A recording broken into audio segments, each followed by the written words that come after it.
This hour of the podcast is exclusively sponsored by my good friends at Advantage Gold. Advantage Gold is a 5-star rated gold company with one-of-a-kind customer service. And when it comes to gold and precious metals, Advantage Gold is the only company I'll work with. Call Advantage Gold today and make sure you let them know that Mark Levin sent you. And now, let's begin. He's here. He's here. Now, broadcasting from the underground command post, deep in the bowels of a hidden bunker, somewhere under the brick and steel of a nondescript building, we've once again made contact with our leader, Mark Levin. Joe Biden campaigning in Pennsylvania today, the must-win state of Pennsylvania, while a judge makes Donald Trump sit in the courtroom in New York City. Because we have a police state in this country, and we're using law enforcement and the courts to punish our Republican opponents, the chief opponent to the President of the United States of America. Welcome to the show. The great one, Mark Levin, is off. He's coming back tomorrow from Israel, and he's very excited to get back. But it's me, Rich Zeoli, with you, my fellow Levinites, with you till 9 o'clock, of course, where I do the afternoon show in Mark's hometown of Philly on Talk Radio 1210 WPHT. I'm this Alvin Bragg case in New York, this so-called hush money case. First of all, let's understand a couple things about this. Number one is that Alvin Bragg has no jurisdiction over federal law. But number two, Alvin Bragg is just creating federal law, a federal election law. He's just decided that if you pay a porn star money to keep quiet about an allegation, that that's somehow a campaign expense. Now, remember something, the Biden Justice Department and the Biden election people, they all turned this down. They didn't want to prosecute it. U.S. attorney looked at it, wasn't interested, didn't see a crime there. But Alvin Bragg, a guy who has taken felonies and dropped them down to misdemeanors, took this misdemeanor and upped it to a felony so that he can go after Trump and extend the statute of limitations. And then he just creates his own election law. Now, I've been in politics a long time, and I know what election campaign expenses are about. They're about things like lawn signs, bumper stickers, mail pieces, TV shows, TV commercials, radio spots. Those are campaign expenses. You buy the volunteers, stuff in the envelopes, donuts, pizza, those are campaign expenses. Paying a porn star money so that she keeps quiet about an allegation, that's not a campaign expense. And nowhere in the federal election guidelines does it demand that it be a campaign expense. So Alvin Bragg is completely making this up. He's decided to create his own law. And he has no jurisdiction over federal law anyway because he's a district attorney of New York City. But here's something else, too. We hear about election denialism all the time, right? Trump is an election denier. Trump keeps litigating 2020. In fact, I believe the special counsel, Jack Smith, is prosecuting Trump. And Georgia's prosecuting Trump just for believing that the election was stolen from him in 2020. Yet Alvin Bragg is actually making the argument that Donald Trump stole the 2016 election because he didn't tell everybody about the allegations that Stormy Daniels was making against him. Now, first of all, let's understand something. Donald Trump did not win New York State in 2016. He didn't win New York City in 2016. So who are the victims in this case exactly? Who was duped by this? And for that, Alvin Bragg elevates him to be the magistrate of the American people to say the whole country was duped. And therefore, Donald Trump should go to prison because had they known the truth, they would have what? They would have what? Not voted for him? Because he pretended to be such a pious guy his whole life? Is that what it is? He wasn't married 3 times? People didn't know that? Now, there's nothing in the Constitution that requires that presidential candidates have to disclose allegations by porn stars. You have to be 35 years old. You have to be a natural-born citizen. You have to live in the country for so long. But nothing about, well, you know, if there's an allegation made against you, you have to let everybody know about it. Otherwise, you can't be president. Alvin Bragg's also creating that new standard, that new requirement for the presidency, this woke prosecutor in New York City.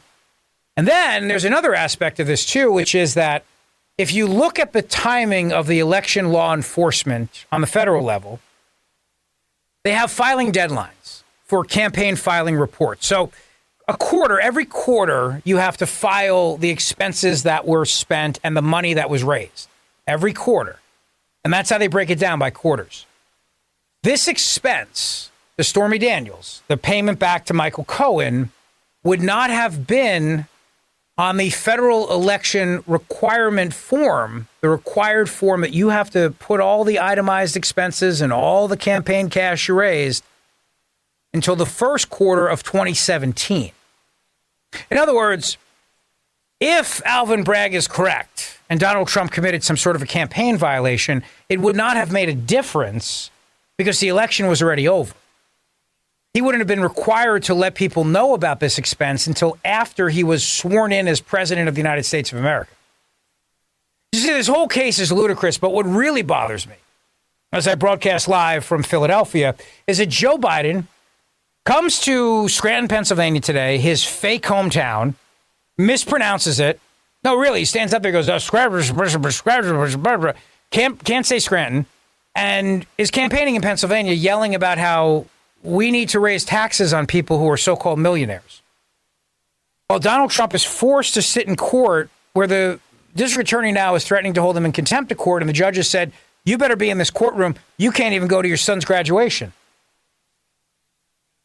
Trump has every right to be on the campaign trail right now. In fact, he has an obligation to be on the campaign trail. He should be out there campaigning. He should be in Pennsylvania. He should be doing a dueling rally today.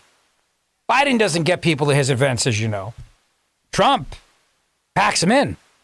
So while Biden's in his fake hometown of Scranton, PA, which, listen, if you've ever driven through Scranton, you've spent more time in Scranton than Joe Biden did. But he pretends like he grew up there because he wants to be this, down-home, steel country kind of guy. Trump could have had a rally anywhere he wanted in Pennsylvania, got a massive crowd, and could have completely had a tale of two rallies today, a tale of two events. Instead, he's forced to be in a Manhattan courthouse because the judge won't let him go out. And now Donald Trump also has an obligation to explain to the voters what's happening here. And he can't do that either because the judge has threatened to hold him in contempt for violating gag orders.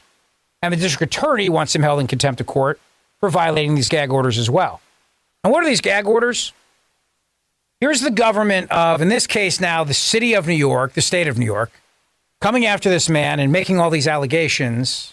He's not just a citizen. He's also a former president. First one to ever be in a criminal trial.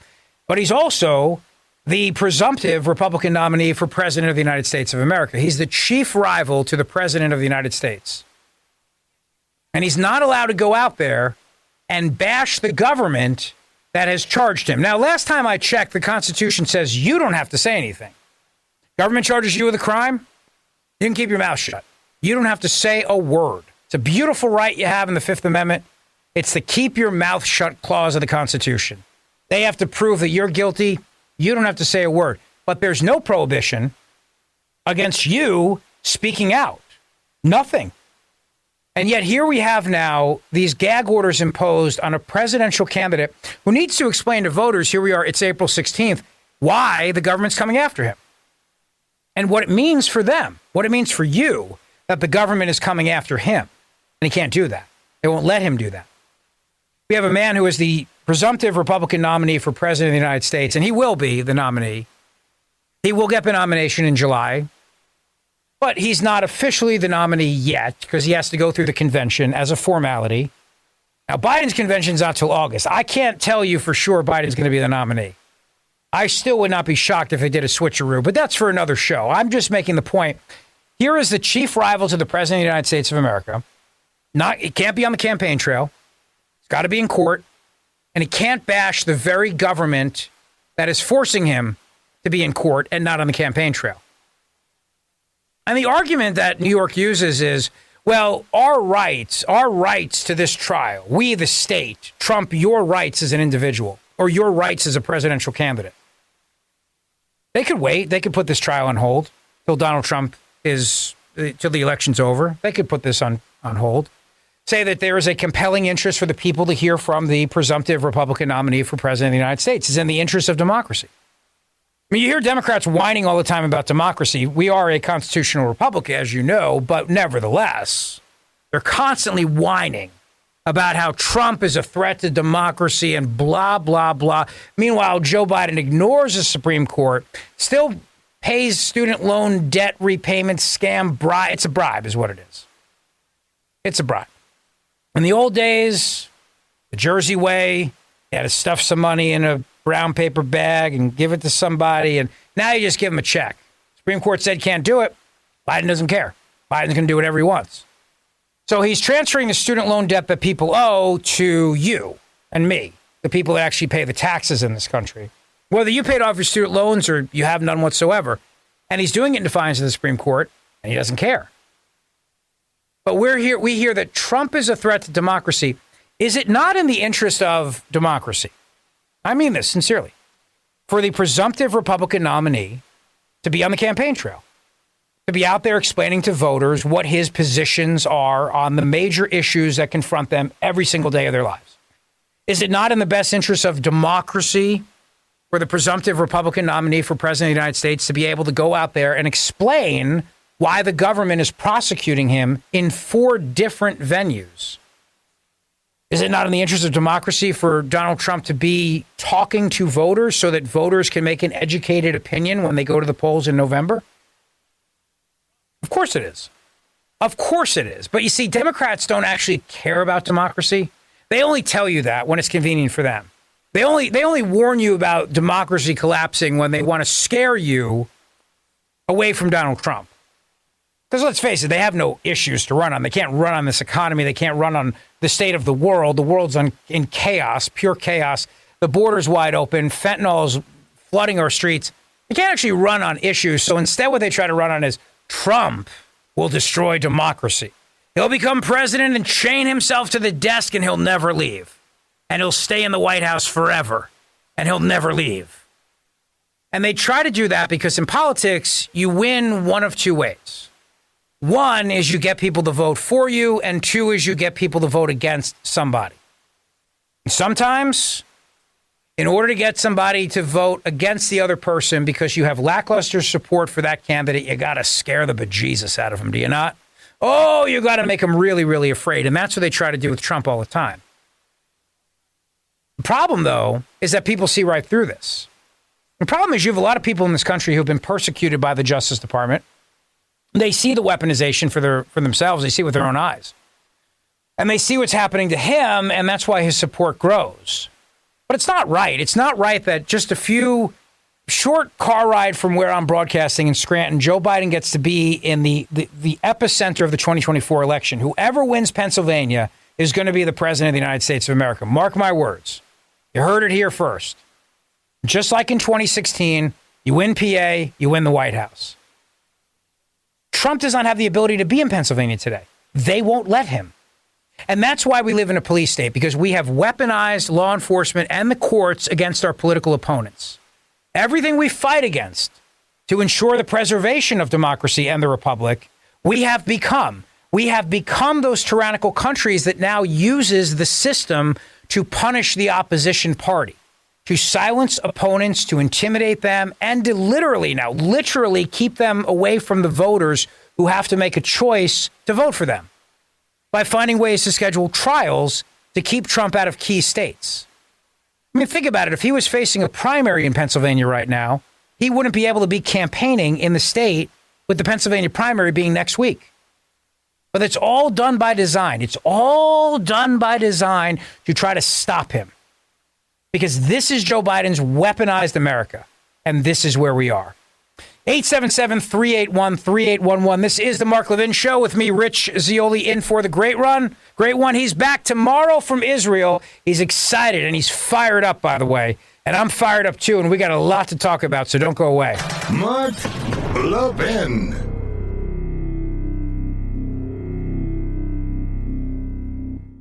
Our once mighty dollar's under siege from runaway inflation. For those still working, your paychecks buy less while costs for gas, food, cars, utilities skyrocket thanks to inflation. That's why I'm urging all my listeners to register for the upcoming Gold and Silver Summit hosted by our friends at Advantage Gold. It's a fantastic seminar. They'll teach you how to take steps to help guard your wealth from inflation using asset diversification into physical precious metals. Gold and silver hold intrinsic value that should remain untouched untouched by government manipulation. Folks, don't wait for the Fed's reckless policies to completely devalue the dollar and steal your life savings. Call now while free registration is open. I'm telling you, this is a fantastic seminar. Call 800-900-8000 right now. The Gold and Silver Summit could provide the vital insights we need to protect our families. 800-900-8000. Tell them Mark Levin sent you. Performance may vary. Past performance is not indicative of future results. Always consult your financial and tax professionals.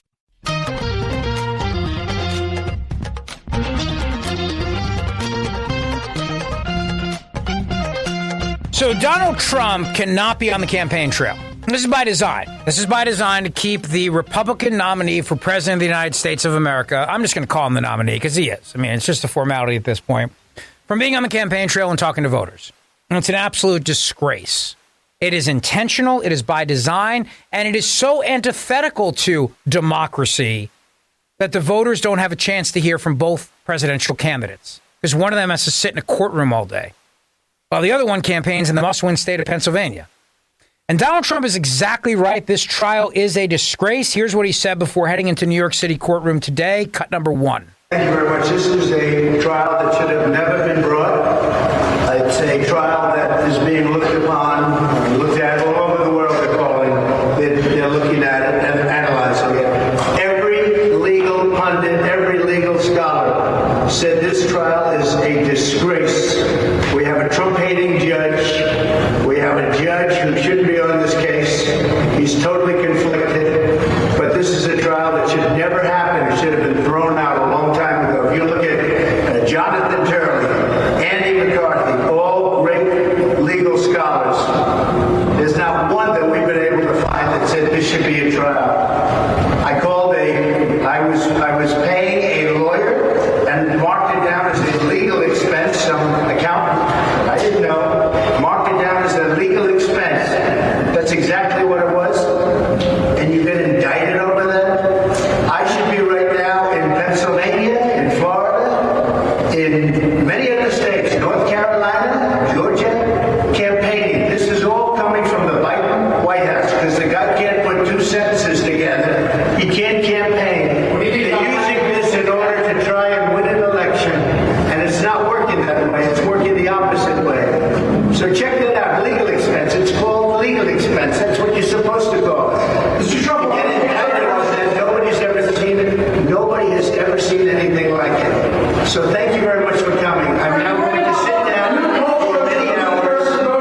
I am now going to sit down. The voters understand it. All you have to do is look at the polls. This is a sham trial, and the judge should recuse himself. This is totally conflicted. Thank you very much. Now, it's completely unfair to him as a candidate, but unfair to the voters that they don't get to hear from him. And it's completely by design. And this idea that this was not a legal expense, this was a campaign expense, where does the district attorney of New York City, Alvin Bragg, get to make that determination? When the federal government did not make that determination. When literally the people who are empowered to deal with federal election law did not make that determination. What gives Alvin Bragg the right to make that determination? He has zero jurisdiction over federal law, zero jurisdiction over federal campaign finance law. And even if he did, in some mythical world, there's nothing that says if you pay a porn star to cover an allegation so she doesn't make an allegation, true or false, that's a campaign expense, and you got to declare that or else. No, nowhere does it say that. This is the Mark Levin Show. It's me, Rich Zeoli, coming right back. Attention, fellow Americans. Mark Levin here with a warning and a solution. I feel like our country's being destroyed by out-of-control spending and debt thanks to Biden and the American Marxists. And your hard-earned savings and retirement could be at risk from their socialist schemes. That's why you should consider Advantage Gold, the best of the best, a U.S.-based company that specializes in helping everyday Americans protect their wealth. They have a simple solution to help you even potentially grow your wealth despite the attacks from Washington. I urge you to register for their upcoming Gold and Silver Summit. It's fabulous. A free online event where you'll learn tips to help safeguard your finances by diversifying into physical precious metals. Call 800 800-900-8000. Call them right now to sign up securely. For this pivotal summit, it is crucial. Tell them Mark Levin sent you for a special bonus. Call 800-900-8000 right now. Performance may vary. Past performance is not necessarily indicative of future results. You should always consult your financial and tax professional. When the going gets tough, a tough get. Mark Levin. Call him now at 877-381-3811. We got a lot to chat about tonight. The great one, Mark Levin, is off, but coming home tomorrow night from Israel, and he'll be live with you tomorrow. But in the meantime, it is me, Rich Zeoli, in for the great one. You can call me the lesser great one if you like.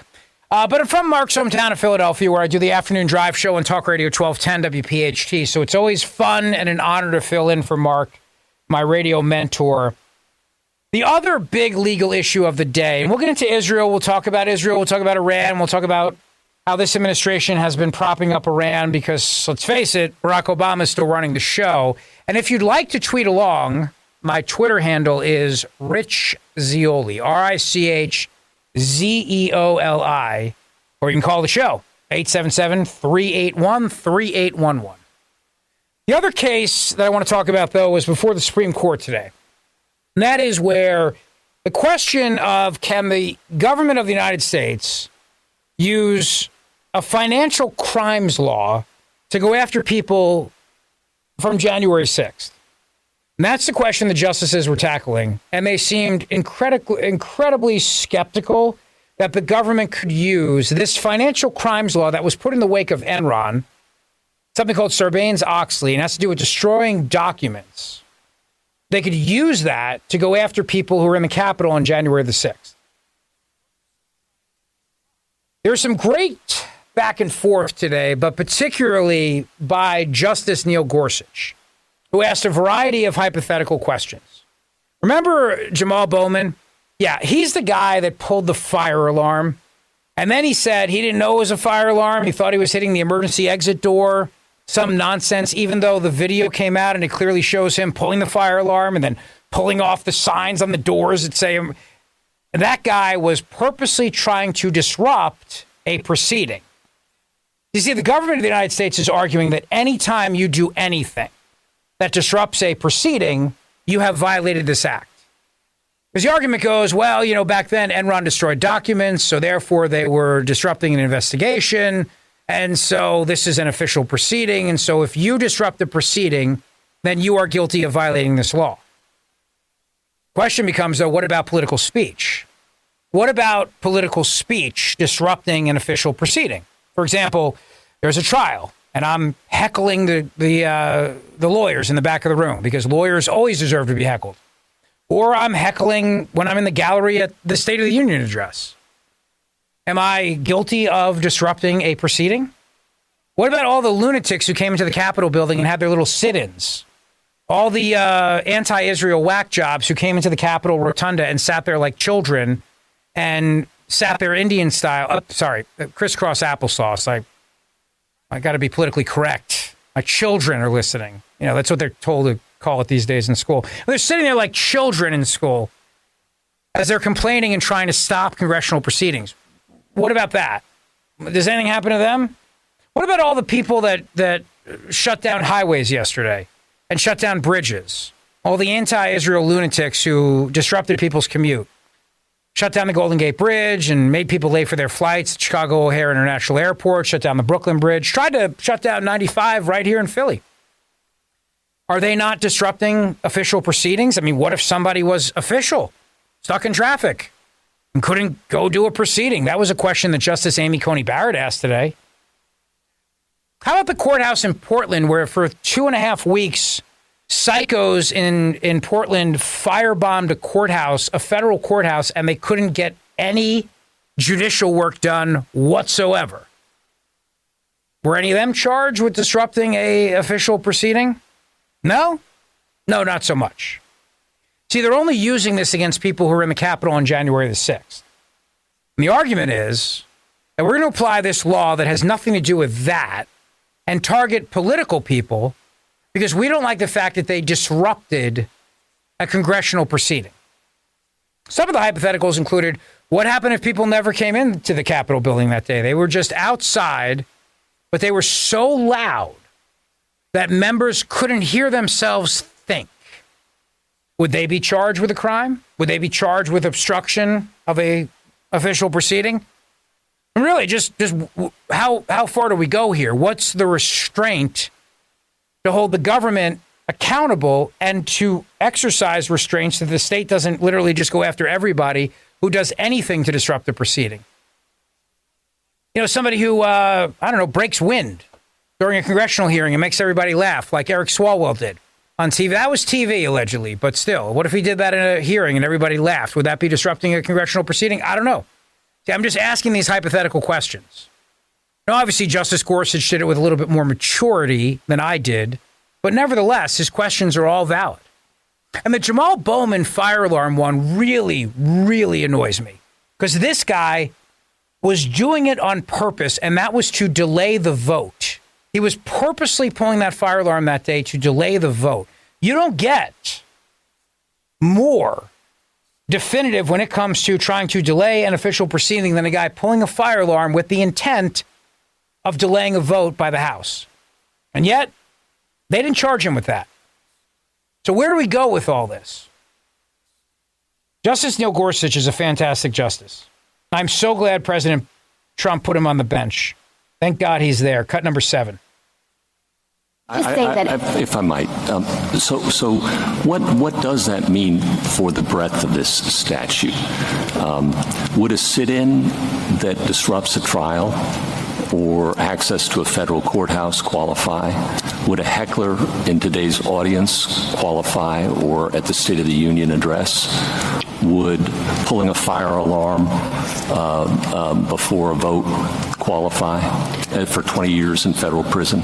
There are multiple elements of the statute that I think might not be satisfied by those hypotheticals, and it relates to the point I was going to make to the Chief Justice about the breadth of this statute. The kind of built-in limitations are the things that I think would potentially suggest that many of those things wouldn't be something the government could charge or prove as 1512c2 beyond a reasonable doubt, would include the fact that the actus reus does require obstruction, which we understand to be a meaningful interference. So that means that if you have some minor disruption or delay or some minimal outburst, we don't think it falls within the actus reus to begin with. My outbursts require the court to reconvene after the proceeding has been brought back into line, or the pulling of the fire alarm, the vote has to be rescheduled, or the protest outside of a courthouse makes it inaccessible for a period of time. Are those all federal felonies subject to 20 years in prison? So with some of them, it would be necessary to show nexus. So with respect to the protest outside the courthouse, we'd have to show that, yes, they were aiming at the proceeding. They were trying to stop the proceeding. Yes, and then we'd also have to be able to prove that they acted corruptly, and this sets a stringent mens rea. It's not even just the mere intent to obstruct. We have to show that also, but we have to show that they had corrupt intent in acting in that way. We went around that tree yesterday. I know.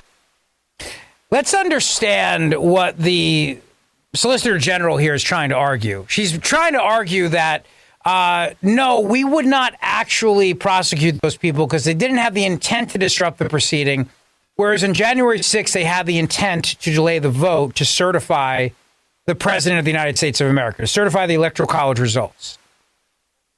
But what about all the people that protest inside the Capitol building and shut down Congress for hours because they want to make their point clear? What about all the people yesterday who did the A-15 demonstrations, as they're called, the protests, shutting down capitalism, shutting down commerce? That was their goal. That was their intended goal. They wanted to disrupt the flow of capitalism, to send a message that they stand with Palestine, and they want to see the United States of America stop the quote-unquote genocide that's going on in Gaza.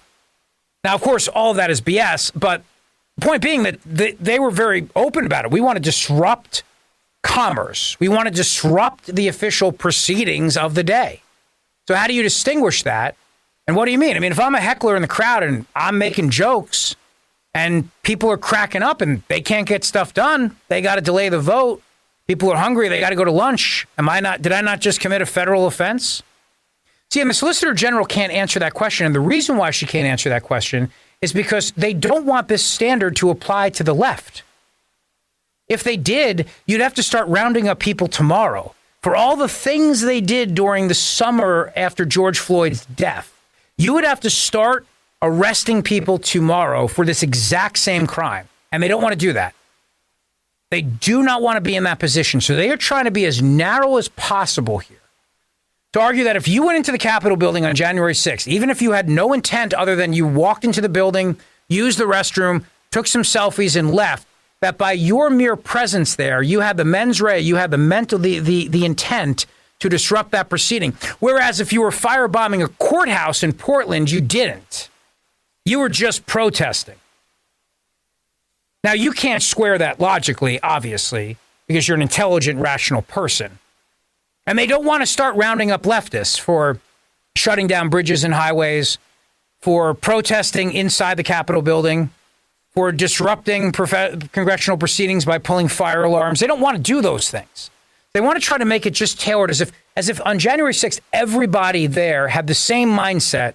100% of the people have the same mindset, which is to say, we want to go in and disrupt this proceeding. The point, though, that Justice Gorsuch makes is, but where do we draw the line here? I mean, how do we limit the state? And she can't answer that.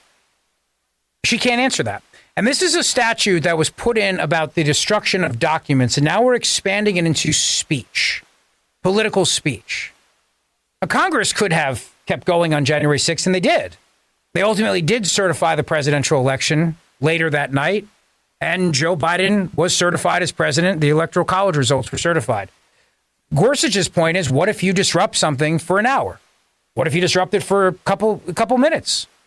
Where does the government draw the line here? And she can't answer the question, because to answer the question would be to then say that we got to go after everybody who protest in the so-called summer of love and caused this country billions of dollars of damage, destroying public property, which by virtue then delayed things. Because if you destroy public property, you are delaying official proceedings, because the official proceedings can't happen because they have to deal with the destruction that you've caused of the official public government property.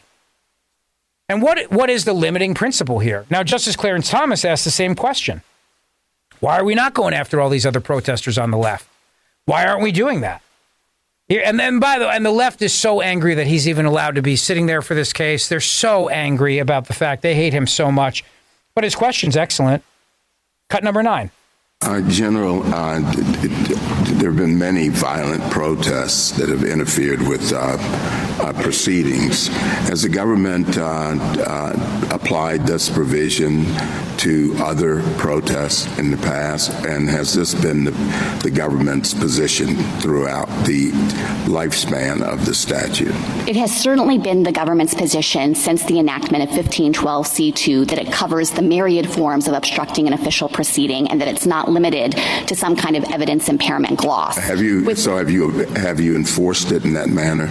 We have enforced it in a variety of prosecutions that don't focus on evidence tampering. Now, I can't give you an example of enforcing it in a situation where people have violently stormed a building in order to prevent an official proceeding. Stop it right there. Just stop 1 second. Thank you, Mr. Producer. She can't give you an example of when they've used it in another capacity to disrupt an actual proceeding. Keep this in mind. Keep this point in mind. They've never used this before to prosecute people in this manner. So now what she's going to do is she's going to give you examples of when the people have tampered with evidence, which is not even close to what Clarence Thomas is asking about. He's literally saying, hey, you have violent protesters on the left. They've disrupted things. Have you charged them? And she has not. They have not. The government has never done that. And the government doesn't want to. They've only applied this to January 6th. And so she can't answer Justice Thomas's question because they've never done this to the left. So then she starts coming up with all these answers around evidence tampering and things like that. Go ahead. Keep going, please, Rich.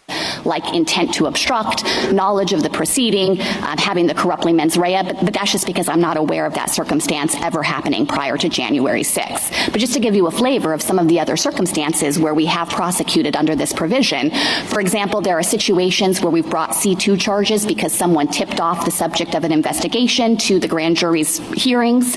There was another case where someone tipped off about the identity of an undercover law enforcement officer, and in those situations, there's no specific evidence, no concrete testimony or physical evidence that the conduct is interfering with. Instead, it's more general obstruction of the proceeding. Justice Alito mentioned the Wright case as well, and that's another one where it was a forged court order that prompted the litigant to dismiss a mandamus petition, but that didn't have anything to do with the evidence that was going to be considered in that proceeding. So what role does C1 play in your analysis? So we understand 1512C to split up the world of obstructive conduct of an official proceeding into the C1 offense and into C2. C1 covers everything it enumerates. It's the acts of altering, concealing, destroying records, documents, or other objects. And then C2 would only pick up conduct that obstructs an official proceeding in a different way. So there's no duplication or superfluity on our reading. Instead, Congress was taking this universe and dividing it up into the two separate offenses. And I think that's actually a virtue of our reading as compared to petitioners,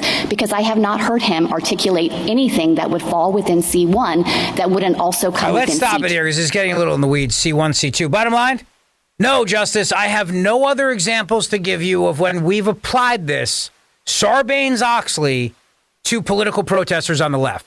Bottom line. This is the Mark Levin Show. The great one's off. It's me, Rich Zeoli. We're coming right back. Mark Levin.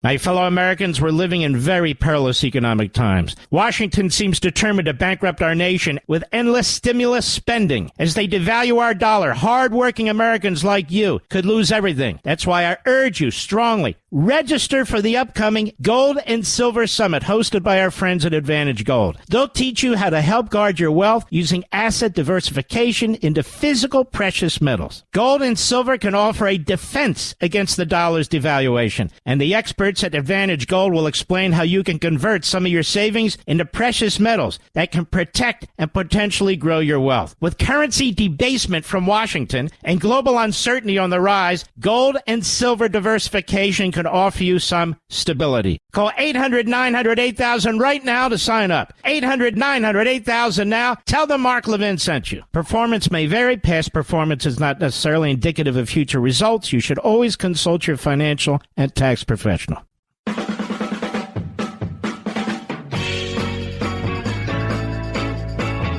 Now, there's other examples here. There's other examples that were given by Justice Alito, and I'm telling you right now, there's no question in my mind that the government of the United States of America knows that it is complete and utter BS to use Sarbanes-Oxley to go after people that were in the Capitol on January 6th. I'm not talking about people that smashed windows or broke any property or anything like this. I'm talking about people that were in the building under the guise of they were there to disrupt an official proceeding. And the court kept turning around and bringing up all these other examples, like Justice Amy Coney Barrett asking the question, what happens if all these protests yesterday, you had members of Congress in those cars and they couldn't get to vote? Or you had mayors or city council people. Where does it end? Where does it stop? And there's no answer. They can't answer that because they want this to be used one time and one time only, and that's for January 6 people. That's for anybody who was in the Capitol or anybody who went near the Capitol to charge them with this crime of obstructing an official proceeding. This law was passed with the intent of dealing with and closing a loophole around companies that destroyed financial documents. It had nothing to do with prosecuting people for exercising their free speech rights. And sometimes you are going to disrupt official proceedings with your free speech rights. Trust me, I'm in Philadelphia constantly. I see roads shut down for protesters. Constantly happens. And you know what? The police are there to protect the protesters, to make sure their First Amendment rights are followed. So give me a break. This is the federal government trying to weaponize this statute against Trump supporters. Bottom line. And it's an outrageous, overzealous prosecution. I'll have more on this for you in hour number 2 of the Mark Levin Show with me, Rich Zeoli, straight ahead. This segment of the podcast is exclusively sponsored by Pure Talk. Pure Talk offers great coverage and can save your family money on your wireless bill every single month. Go to puretalk.com to find the plan that's right for you. Thank you again for listening, and thank you so much for this sponsorship, Pure Talk. He's here. He's here. Now, broadcasting from the underground command post, deep in the bowels of a hidden bunker, somewhere under the brick and steel of a nondescript building, we've once again made contact with our leader, Mark Levin. Donald Trump just pulled a brilliant PR move. He stopped at the bodega in Harlem where Alvin Bragg was going to go after and did charge the owner of that bodega for self-defense. I'll remind you of the details of that in just a moment. Welcome back to the Mark Levin Show. The Great One is off tonight. He's in Israel. He's coming home tomorrow, and he's very excited to be back with you. In the meantime, it's me, Rich Zeoli, from Talk Radio 1210, WPHT in Philadelphia. Happy to be with you tonight, my fellow Levinites. A lot going on. Biden's student loan cancellations are going to cost taxpayers $559 billion. First of all, these are not cancellations. They're just shuffling the money from the deadbeats who are all privileged kids to people like you and me, and blue-collar workers who didn't go to college. People that work in the energy sector, for example, outside of Pittsburgh, Pennsylvania. Joe Biden's speaking in Scranton again, right now, and he's on the campaign trail. I saw a story the other day in the Wall Street Journal. It's about all these people in the energy sector outside of Pittsburgh. They work in natural gas, fracking. Pennsylvania is home to the Marcellus Shale. It's one of the giant energy depositories that we have in this country. And we have enough natural gas, we could power the world for a long time. But the left hates it. The left only likes windmills that kill whales and dolphins, solar panels that are made in China, and that's it. Anything else they want to get rid of. So now you get all these blue-collar workers outside of Pittsburgh, Pennsylvania, working in this energy sector. You know, there's one guy interviewed in the article, he goes, I'll never vote Democrat ever again. He voted for Biden in 2020 because he didn't like Trump's mean tweets. And he said, I'll never vote Democrat ever again. These people want to destroy my jobs. They want to destroy my job. Biden's liquid natural gas export ban, which only helps Vladimir Putin, and all the other nutbags around the world. Helps Iran, helps China. But the left hates energy. You see, the problem that Joe Biden has right now, and I'll tell you exactly what it is. This is April 16th, and I'm mentioning that date because we are now in general election mode. Times have changed. Now, in the old days, you'd have the primary in the spring, and then everybody would kind of relax over the summer. You'd have the conventions, and then after Labor Day, boom, 100 miles an hour all the way to November. Times have changed.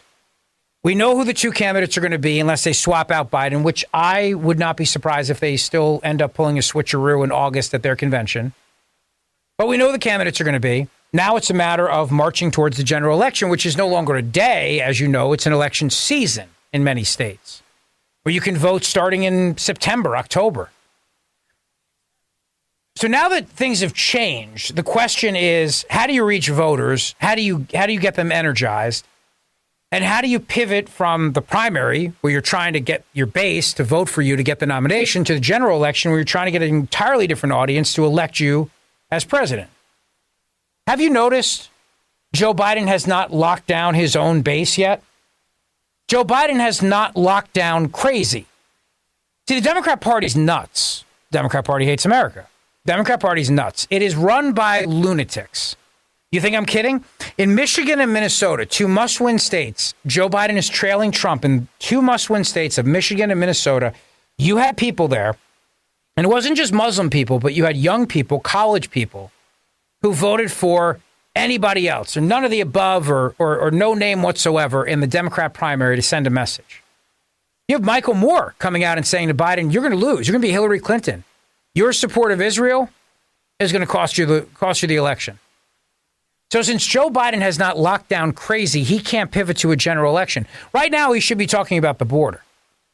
If this were a normal election year, where he was the Democrat nominee and the party came home to him, well, he'd be out there talking tough on the border. He'd be out there talking tough on Israel, and he would not be playing both sides of this like he's doing. And he would be out there talking about, we got to preserve the jobs in the energy sector. I mean, he'd be winking and nodding the whole time and lying about it, but at least he'd be saying these things. But he hasn't locked down his base. He hasn't locked down crazy.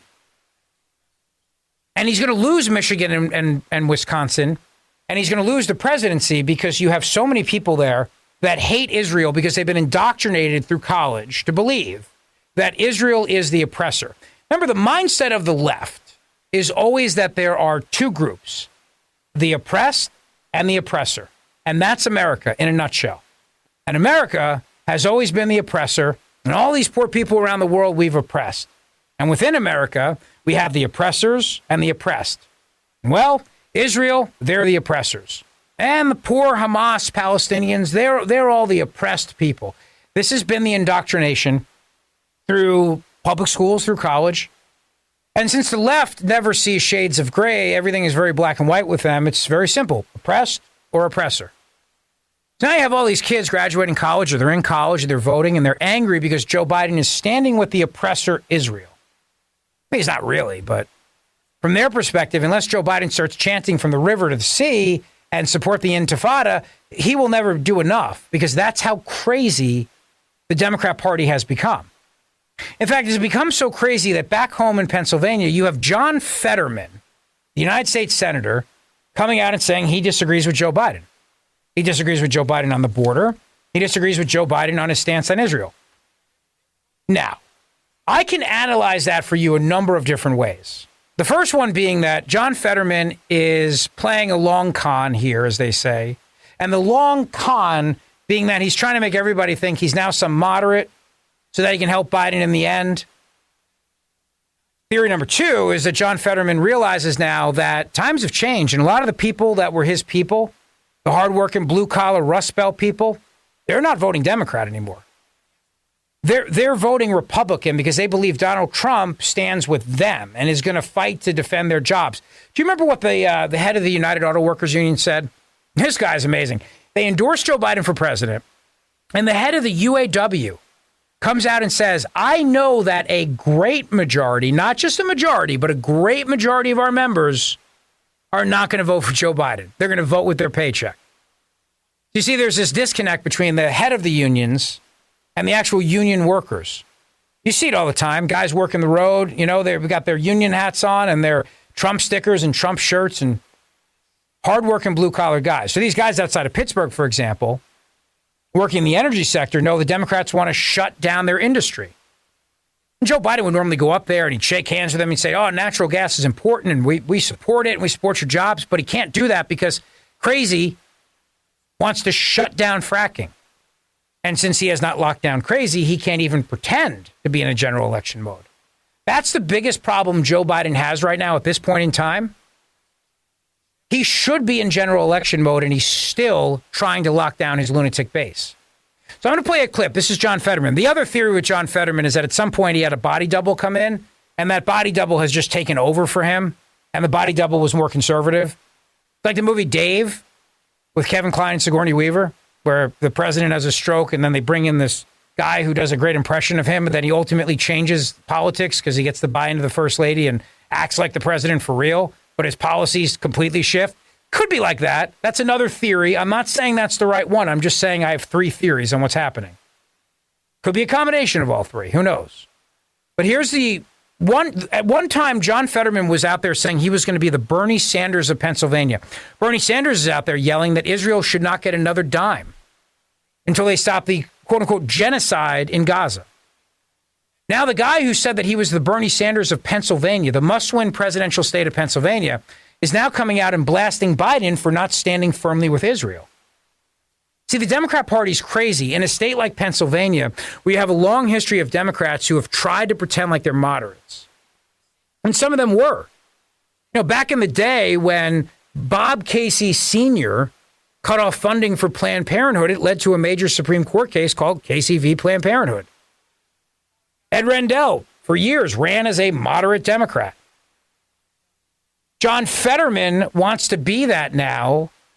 Josh Shapiro, the governor of Pennsylvania, he's trying to convince everybody he's a big moderate, even though he's backtracking on things like school choice, but he comes out there and says, I'm a different kind of Democrat.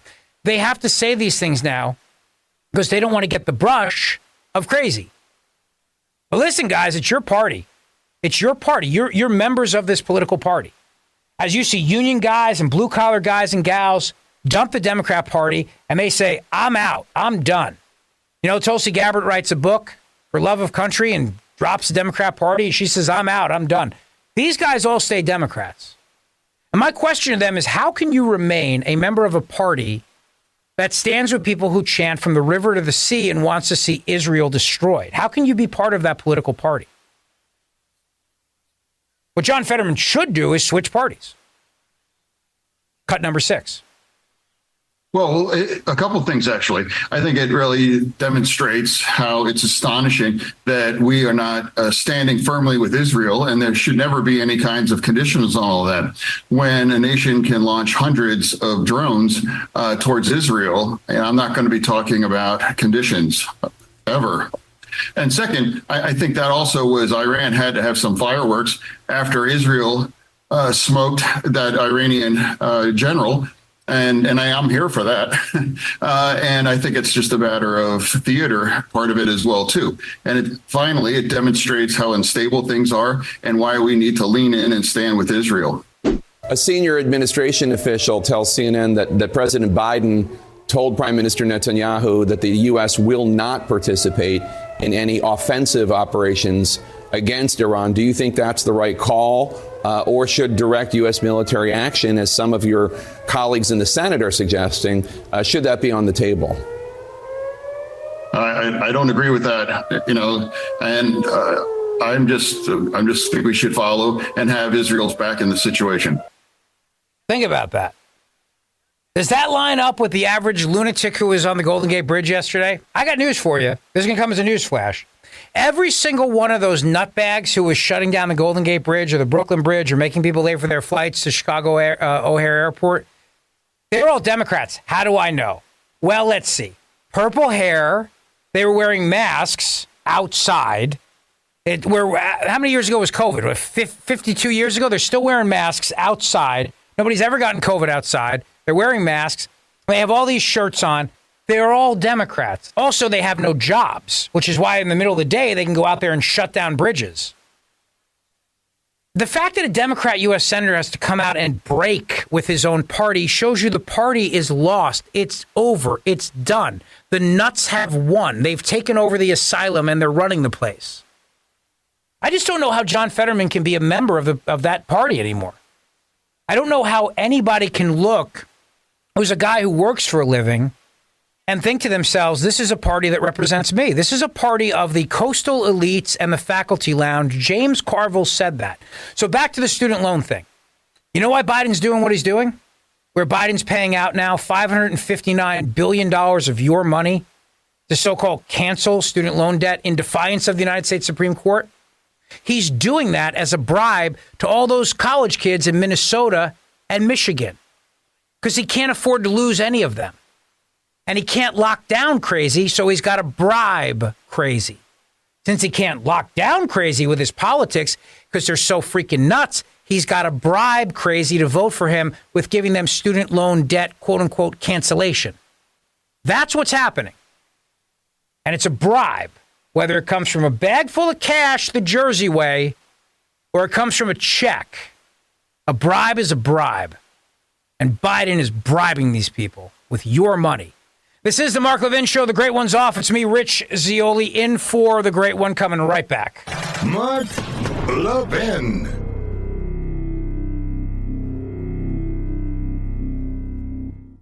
Nowadays, $20 barely gets you a burger and fries and maybe a quarter tank of gasoline. You know what it will get you, though? For just $20 a month, you can get unlimited talk, text, and plenty of 5G data from my cell phone company, Pure Talk. You'll get the same quality of service as AT&T, Verizon, or T-Mobile, but for half the cost. The average family saves almost $1,000 a year, all with no contracts and no activation fees. You can trade your phone or get great deals on the latest iPhones and Androids. Make the switch today and save an additional 50% off your first month. Choose a wireless company that shares our values, that supports our military and veterans, that creates American jobs, and refuses to advertise on fake news networks. Instead, they're right here with us. Just go to puretalk.com/Levin, puretalk.com/Levin, and make the switch right now so you can actually afford that burger and fries. That's puretalk.com/Levin. Levin.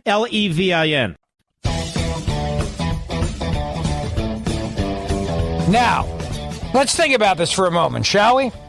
Let's think about the state of the Democrat Party as now we have Democrats, voters abandoning Biden in droves. Trump goes to Harlem. Very smart. Very smart. Goes up there to that bodega where Alvin Bragg, the woke Soros-funded prosecutor, was going to charge the owner of that bodega for defending his own life. Trump goes to that bodega, and he walks around and he says hello in Harlem. And I was talking to somebody today about how amazing to see how Hispanics, Trump is now winning that demographic. Trump is now doing better with the black vote than any other Republican has in a very, very, very long time. Why? Because a couple reasons. Number one, I mean, they've seen firsthand the effects of Biden's economy. They also think the Democrat Party's crazy when it comes to all the transgender stuff with kids and supporting all the surgeries and puberty blockers and mutilations and everything else. And they don't like it any more than you and I like it. Biden has lost key demographics he needs to win. And those demographics are going to Trump. But here's the most enlightening part of that. They've given up trying to win over the working class. They've written them off. They're not trying to win over blue-collar workers anymore, and they've stopped trying a long time ago. You remember years ago, Hillary Clinton goes down to West Virginia.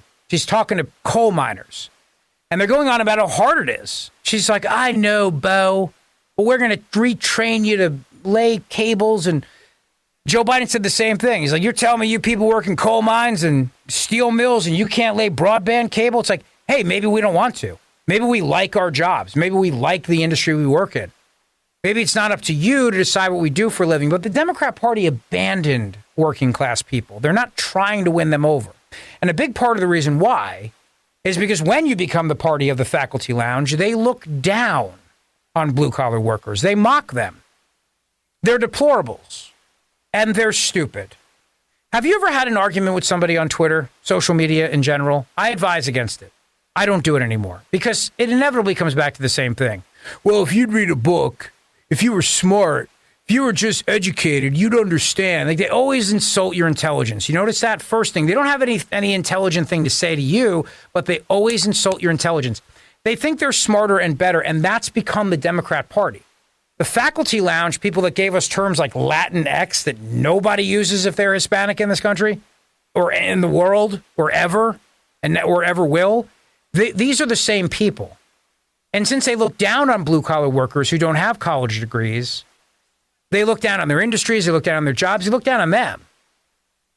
And you can't have a party that has elite faculty members at Harvard and also blue-collar guys in a steel mill or working in the natural gas industry, because the two are incompatible, because the Harvard professor is sitting there lecturing everybody in a paper that she plagiarized about why natural gas is destroying the earth. You can't mix the two. And this is why the Democrat Party has completely abandoned working class people. And they're going to Trump. And Hispanics are fleeing Biden. And black voters are fleeing Biden. And this is the Mark Levin Show. We're coming right back. Nowadays, $20 barely gets you a burger and fries and maybe a quarter tank of gasoline. You know what it will get you, though? For just $20 a month, you can get unlimited talk, text, and plenty of 5G data from my cell phone company, Pure Talk. You'll get the same quality of service as AT&T, Verizon, or T-Mobile, but for half the cost. The average family saves almost $1,000 a year, all with no contracts and no activation fees. You can trade your phone or get great deals on the latest iPhones and Androids. Make the switch today and save an additional 50% off your first month. Choose a wireless company that shares our values, that supports our military and veterans, that creates American jobs, and refuses to advertise on fake news networks. Instead, they're right here with us. Just go to puretalk.com/Levin, puretalk.com/Levin, and make the switch right now so you can actually afford that burger and fries. That's puretalk.com/Levin. Levin. Mark Levin doesn't just read the news, he makes the news. Call the Mark Levin Show now at 877-381-3811. I was thinking, have you ever had the unfortunate circumstance of someone glaring at you? Has that ever happened to you? If it has, then consider yourself a survivor, because there is nothing, and I mean nothing worse than a glare. Nothing worse.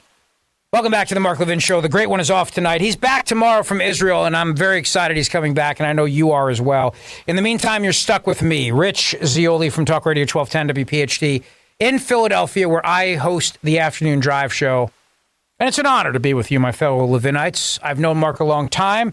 I consider him my radio mentor, and you can call me the lesser great one. Okay. Now, there's nothing worse than a glare. And that's exactly what happened to Maggie Haberman of the New York Times. Now, I have to give you a trigger warning here. I'm required to do so by the FCC. If you have been glared at by someone, if they've given you a stern stare, you are going to find this next segment triggering. So you've been advised. Shut off your radio, turn off the app, however you're listening, and walk away for a few minutes. Because I know the pain. I know what you're going through. And I'm here for you. And we are going to put together a survivors community of people who've been glared at, particularly by Donald Trump. Because there's a glare, and then there's a glare by Trump. And that's exactly what happened to the New York Times reporter Maggie Haberman.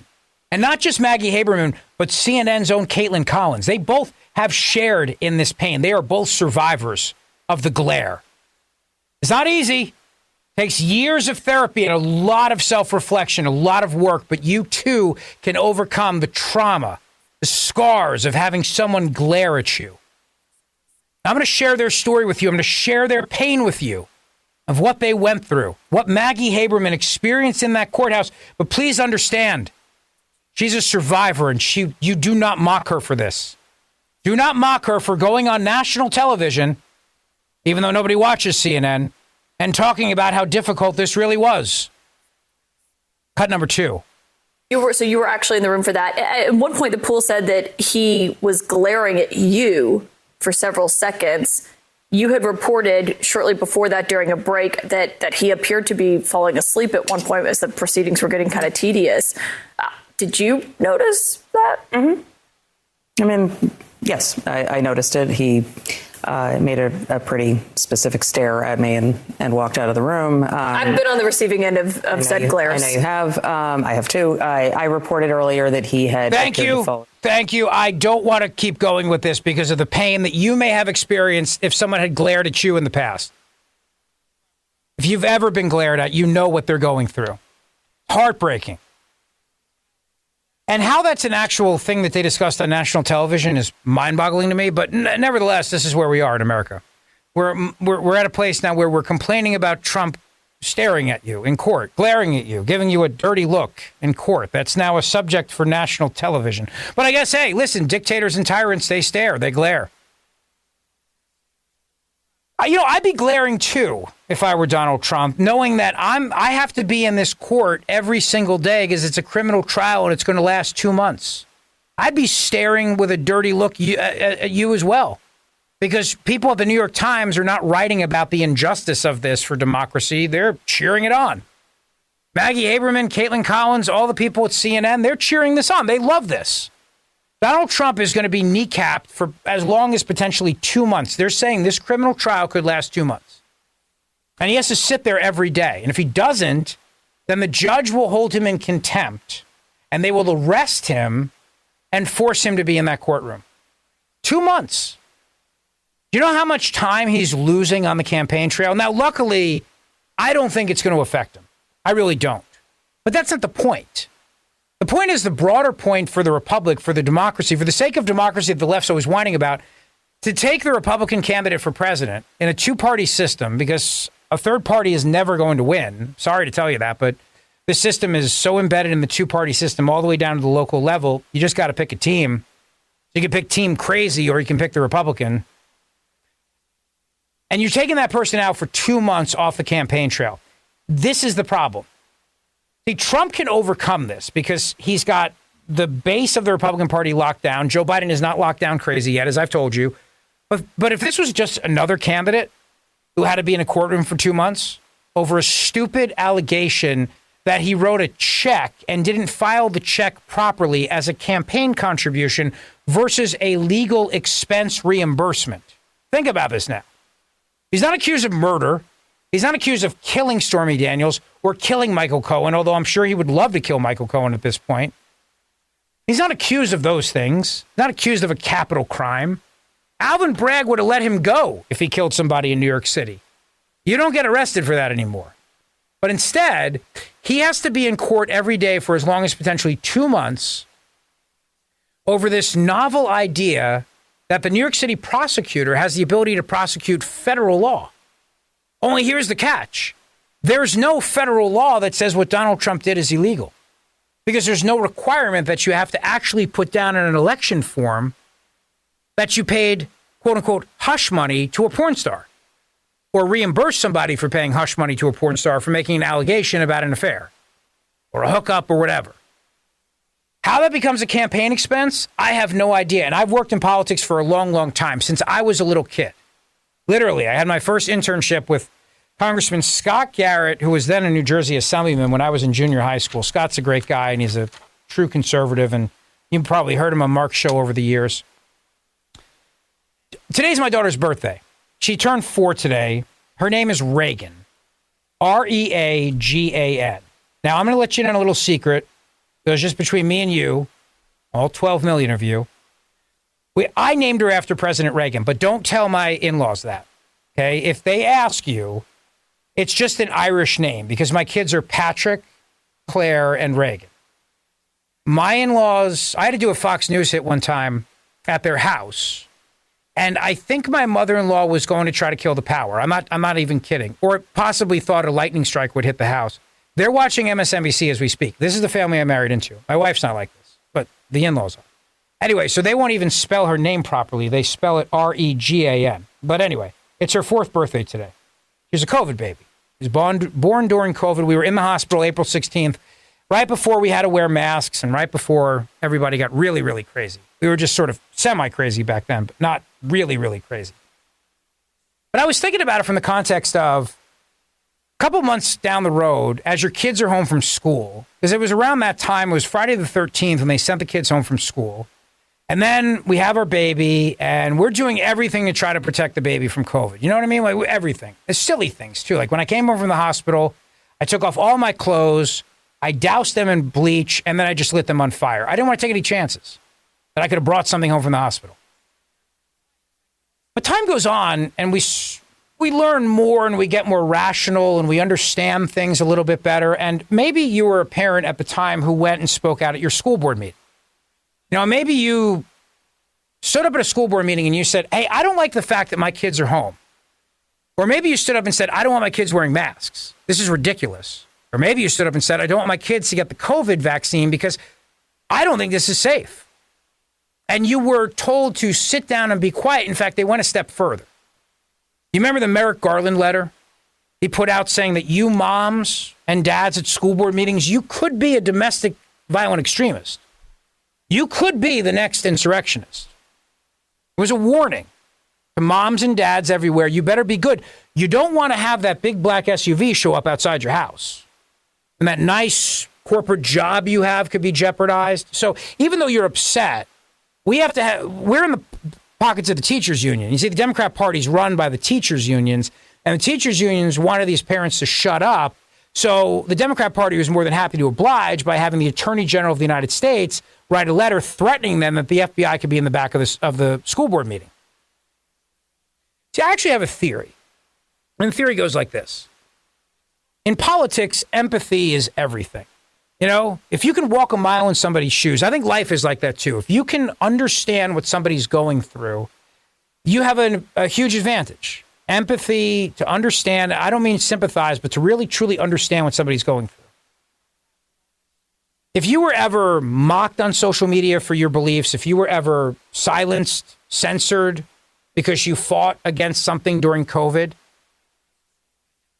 you look at Trump, you look at the way he's being persecuted in Manhattan by Alvin Bragg, and you look at that and you go, I can relate to this. I can relate because I went through this exact same thing. They tried to shut me up. I think one of the hidden advantages that Trump has in all this is that People who have for years now been speaking out and had a risk being canceled. Maybe you're a parent and you want to know if your kid comes to school and identifies as transgender. You know, if Tommy goes to school and shows up at school and they change him into a dress and they start calling him Susie, and you want to know about it and you have a right to know about it, but the school won't tell you because you live in a blue state and the school's not going to share that information with the parents. And so you get angry. You want to do something about it, but you're afraid. You don't want to be canceled. I think that when people see Donald Trump being persecuted, and that's what this is, to take the Republican nominee for president of the United States off the campaign trail for 2 months and keep him in a Manhattan courtroom, to not let him go out there and meet the voters and talk to the voters and plead his case, to not allow him to go on social media and plead his case because you give him the guy a gag order, I think people can relate. They empathize with him. They empathize with him. And they go, I know, I get it. I see exactly what he's going through because I went through it. I had to be quiet. I was told at work to stop saying what I was saying. I was worried about losing my job. I was worried about being canceled. I was called a conspiracy nut. I had people label me these things, and I had other parents at the PTO pull me aside and say, you really better stop saying these things. You know, you're really causing a problem. And when that happens and people can relate to a candidate, that forms a bond that is very difficult to break. Now, you think the Democrats would learn this, but they're idiots. No, they really are. They're idiots. They cannot figure this out. They cannot figure this out. Like, you know, Trump made the comment, he said, I've had support from a lot of black Americans because they saw my mugshot and they understand that they also were persecuted by the Justice Department. He's not wrong. I mean, the Clinton crime bill in the mid-90s, when Hillary Clinton called black Americans super predators, that crime bill had disparate sentencing. You know, if you had certain drugs, you went to prison longer. Donald Trump put in criminal justice reform and commuted and pardoned a lot of people who were in prison for nonviolent drug offenses. A lot of black voters think the justice system has been skewed in favor of one group against them. Whether they're right or not, they feel that way. And now they see Trump on the end of that. They see the justice system being used against him. He's exactly right to say that people can understand what he's going through. And that is an advantage that he has in this election that cannot be taken away from him. However, it doesn't justify what the city of New York is doing, because the idea that the government can take the primary opponent to the president of the United States off the field. You're taking the guy off the field for 2 months. You're benching the guy for 2 months, taking him off the playing field being politics. Joe Biden's in Scranton, Pennsylvania right now. Donald Trump's in New York City. He's not going to win New York. He's going to win Pennsylvania. I really do believe that. But he needs to be in Pennsylvania campaigning in order to win Pennsylvania. What you've done is you've taken the guy off the playing field and you put him in a blue state he can't win. And I'm sorry, but he can't, because New York is screwed, and I will prove to you how illegal immigrants are going to vote in this election, because Mayorkas himself said so. I've got the proof. But you don't waste your time in those blue states anyway. I know that he's got lots of support in Long Island. He's got lots of support in Staten Island. He's got lots of support, blue-collar workers up and down through the line. But you got to focus your resources on the 6 or 7 states you must win, Pennsylvania being one of them, Michigan and Wisconsin. The point is, he's not on the playing field.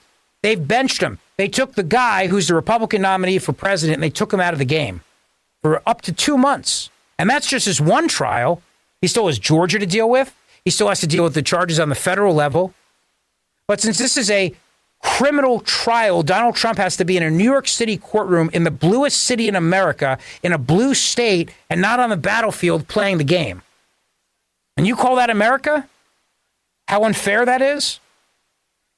But I think 4 years later, as my little girl, Reagan, Reagan, turns 4, how all of us, in one way or another, were affected by either being a target of something, canceled by something, called a name, disparaged for beliefs that what? Turned out to be absolutely true.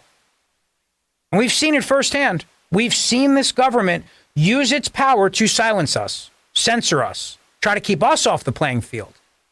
Try to keep us out of that school board meeting, right? Try to keep you from being in that meeting, from being in the game and voicing your opinion. And we can relate to that. 381-3811. You can tweet me at Rich Zeoli. This is the Mark Levin Show. We're coming right back. Mark Levin.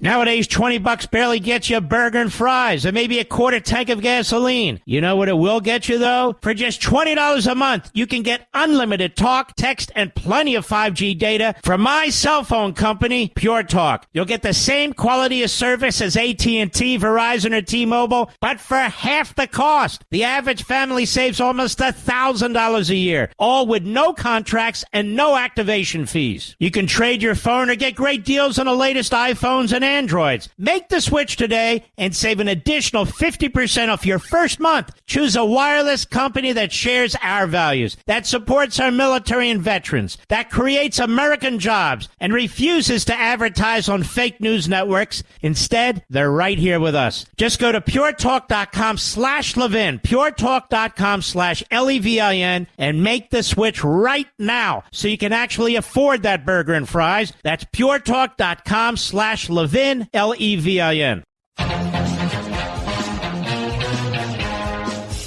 All right. Welcome back to the Mark Levin Show. The great one will be back with you tomorrow. Got a couple calls here. You know what? I'm going to start with let's do Dwayne in Milford, Delaware, because it's on the subject of what we're talking about here. He's calling from the great WMBT. Dwayne, you are on the Mark Levin Show. How you doing? Hey, how you doing tonight? Good, sir. Go ahead. What's on your mind? Yeah, you've been talking about New York keeping Trump there for two weeks to 2 months to however long. And maybe they're playing into Trump's hands because if you remember, the candidate that's in the White House today stayed in the basement, never campaigned, and got more votes than ever before by not campaigning. So maybe they're just playing right into the Democrats are playing right into Trump's hands. Well, maybe, but, in principle, I just have a real problem with taking the Republican nominee for president of the United States off the playing field. Dwayne, thank you for the call. Appreciate it very, very much. Let us go to, see here with yes, Gainesville, Florida. John, listening on Sirius XM Patriot. Hello, John. Hey, good evening, Rich. I love Mark Levin. I tell you, it's one of my three favorite call-in shows. I rode around out in the countryside with my friend this morning. I got so upset I just couldn't listen to any more talk shows till Mark Levin came on. So all I could do was listen to. All right, buddy, you got 30 seconds. Make it count. Go ahead. Anyhow, I tell you, these illegals, we need to play dirty pool just like the Democrats are playing the communists. They threw the towel in to the communists. We need to take these illegals and ship them out illegally, just like they came in. I don't care. The heck with the DACA courts. If it had been me on Golden Gate Bridge, I'd have thrown them over the side of the bridge and let the sharks in for shark bait. You can't do that because it's not fair to the Sharks. All right, thank you very much for the call. Appreciate it. All right, hour number 3, straight ahead. Got a lot to bring with you. Donald Trump spoke a short time ago, said Biden is the worst president in the history of our country. And by the way, he's not wrong. Also, more on the Supreme Court's case regarding January the 6th. And has this administration done everything to help Iran? You bet. Don't go away.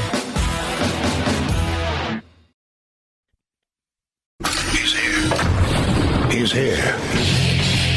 Now, broadcasting from the underground command post, deep in the bowels of a hidden bunker, somewhere under the brick and steel of a nondescript building, we've once again made contact with our leader, Mark Levin.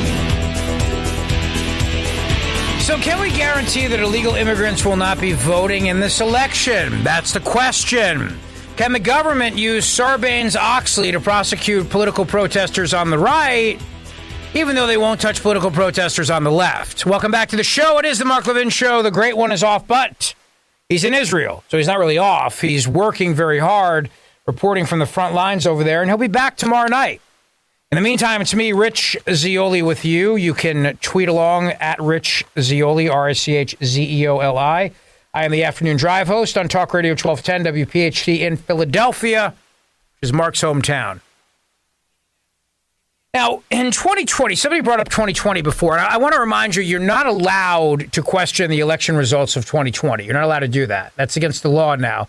But you can question the election results of 2016, which is literally what Alvin Bragg is doing. See, if you look at what the prosecutor in New York City is doing, he's saying that Donald Trump would have lost the election. So he's denying the election results, saying that misinformation, or in this case, lack of information, led to Trump losing. Meaning that if he had told everybody about the Stormy Daniels allegation, he would have lost. Now, first of all, you can't prove that. That's a theory. Number two, it's a theory I personally disagree with. Number three, it's irrelevant because he doesn't have authority and jurisdiction over the United States. He's dealing with New York, and Trump lost New York. So nobody was duped. He didn't win the state. But it doesn't matter because Alvin Bragg doesn't play by the rules. Democrats never do. They just do whatever the hell they want to do. But if you bring up 2020 and you suggest that there were any improprieties in that election whatsoever, immediately you are shut down and called a conspiracy theorist.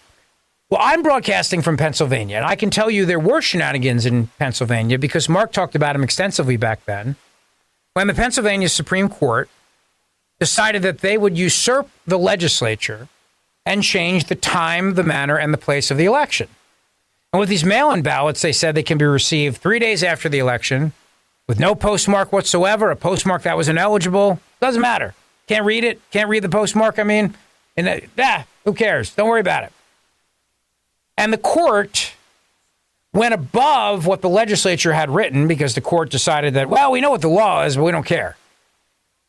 That happened. There's no conspiracy theory around that. We're not talking about rigged voting machines or dead people voting, although I can guarantee you dead people voted in Philadelphia. They always do. They come out and vote. The dead have a party in Philadelphia on Election Day. Oh, they do. But the question going into 2024 is, can we keep illegal immigrants from voting? And you see what's happening at the border, the invasion that's going on down there. You saw that Trump and Speaker Mike Johnson came out the other day and they proposed a bill that says only American citizens can vote in federal elections. That makes sense. Obviously, only American citizens are supposed to be represented in Congress and by the president. There's another important point, too, and this is about apportionment of seats in the House. So the House of Representatives has 435 seats, and that's a finite number. That number is fixed. And that is divided among all 50 states. And you, every 10 years, watch as they do the census, and then they redistrict. They move seats around. Some states lose seats in the House. Some states gain seats in the House. And they count bodies. They don't count it by citizens. They count bodies. So the question is, you have all these illegal immigrants in the country, and they're counting them for the purposes of the census. Are those states not going to have more representation in Congress? And the answer is yes. And in addition to having more seats in the House, they also have more electoral votes. It has to be dealt with. We have a representative republic form of government. It was never the idea that the people who would be our representatives would be representing people who are in this country illegally. That was never the idea. You had to be an American citizen. That's understood because citizenship matters. At least it used to matter. Used to mean something, doesn't mean anything anymore. The Democrats' goal is to flood the zone with illegal immigrants, count those bodies in the census, get more seats in the House. That's why they kind of protest a little too much about all the illegal immigrants that are being sent to their states. They actually don't mind that much because those people will be counted towards the census, and that means Illinois, New York may actually gain a congressional seat. It's possible, which means more electoral votes, which means more blue power. And that's what they want.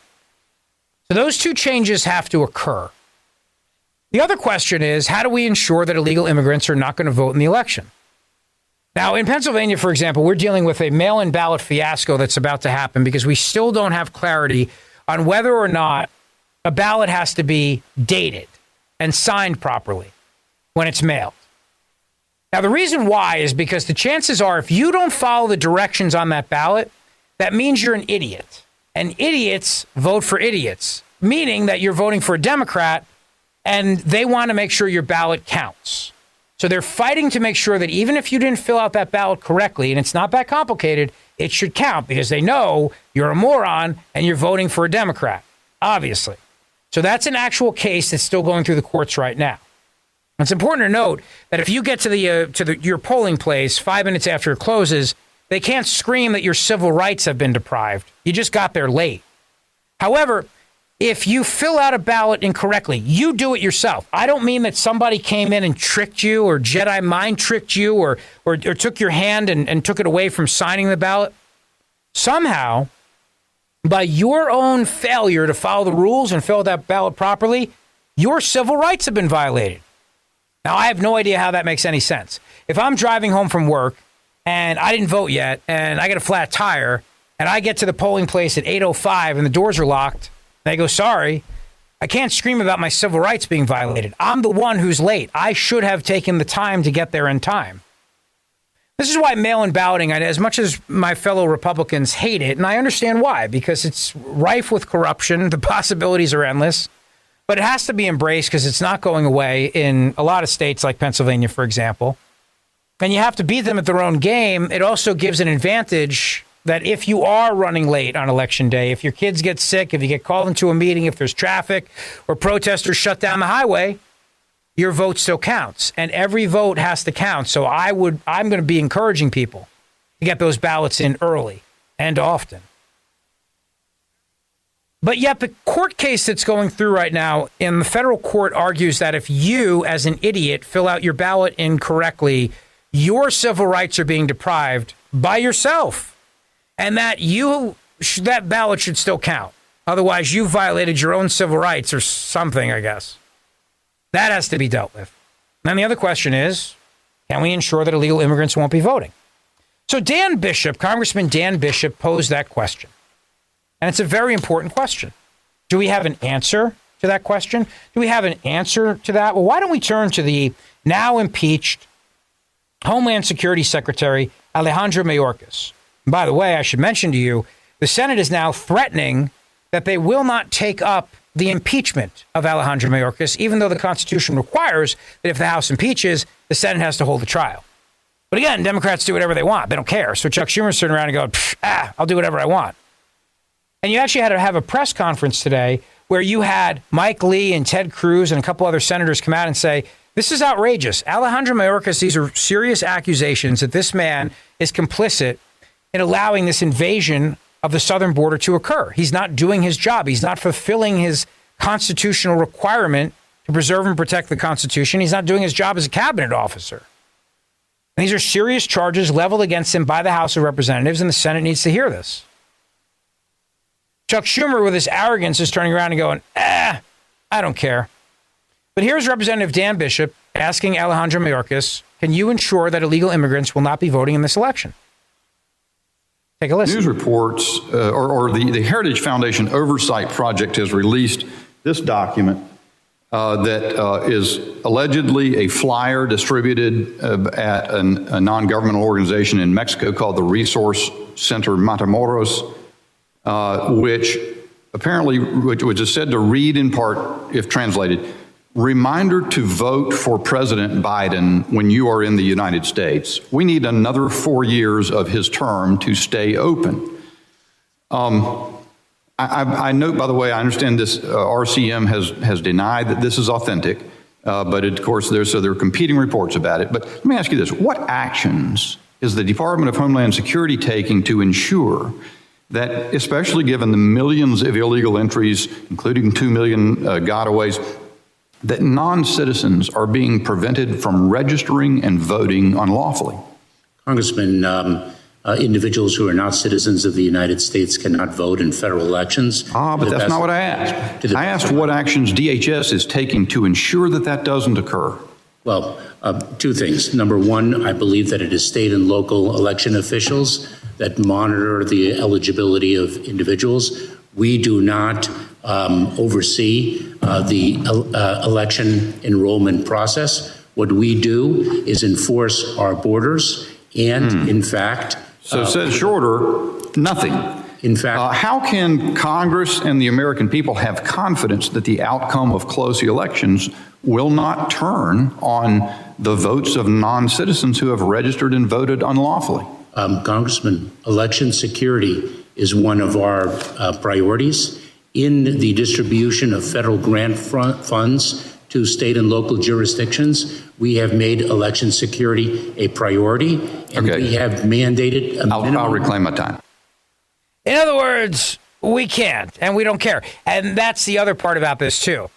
In blue states, they're actually doing everything they possibly can to encourage people to get driver's licenses. And all you really need to vote is a driver's license. So how can the federal government ensure that only American citizens can vote? And they turn around and go, well, this is a state and local issue.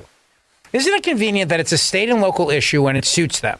Otherwise, it's a national issue, a national priority, and we have to make sure that our elections are dealt with the federal government, not the states and local entities. But on this issue, though, no, it's up to them. And when all these blue states, when they're handing out driver's licenses to illegal immigrants, the question is, how do you keep them from registering to vote if they have a driver's license, if they have identification? There's no answer, and they don't want to have an answer because they want these people to vote. This is part of their plan. This is part of their goal here. And it's terrifying to think about it, except remember something, though. In each and every instance we're talking about them flooding the zone in states that are already blue.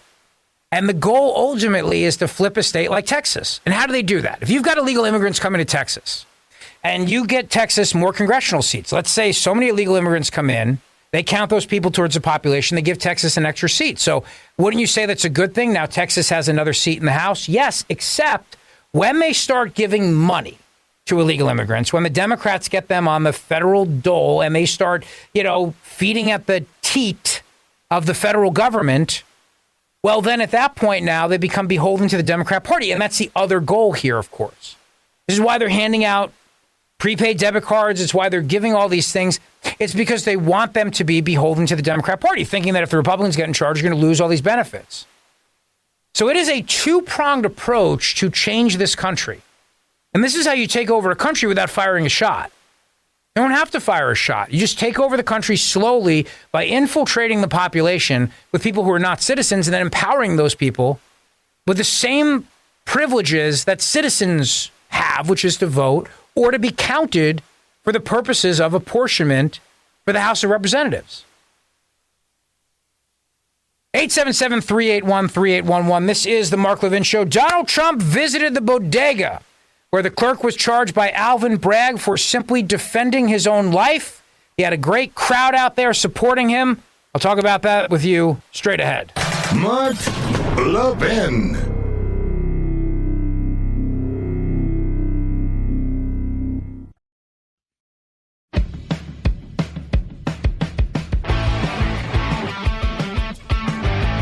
All right, now, Donald Trump visited that bodega in Harlem. I'm going to talk about that, as well as the National Public Radio, which is a joke, funded by your taxpayer dollars, which is nothing but a lefty bias indoctrination camp. I'm serious when I say this.